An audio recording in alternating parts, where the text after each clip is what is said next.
భారత్ పాకిస్తాన్ మధ్య ఉద్రిక్తతల వేళ విశాఖపట్నం అనకాపల్లి జిల్లాలో భద్రతను కట్టుదిట్టం చేశారు ఆయా జిల్లాల పోలీసులు. సిఐఎస్ఎఫ్ ఆధ్వర్యంలో విశాఖ అంతర్జాతీయ విమానాశ్రయంలో ప్రతిష్ట భద్రత ఏర్పాటు చేశారు.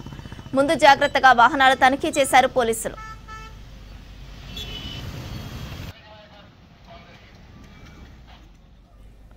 నిన్న రాత్రి 8 గంటల నుంచి ఇవాళ ఉదయం 11 గంటల వరకు ముఖ్యమైన జంక్షన్లలో నఖాబంద్ నిర్వహించారు విశాఖపట్నం నగర పోలీసులు. పోలీసు బృందాలు 1942 వాహనాలను తనిఖీ చేశాయి. ఎటువంటి రికార్డులు లేని 5 వాహనాలను స్వాధీనం చేసుకున్నారు పోలీసులు.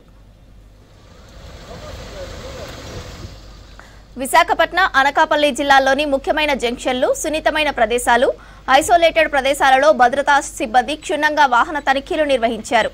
అదనంగా ముందు జాగ్రత్త చర్యల్లో భాగంగా లాడ్జీలు, హోటళ్లలో బస చేసిన వ్యక్తుల గుర్తింపులను అధికారులు ధృవీకరిస్తున్నారు.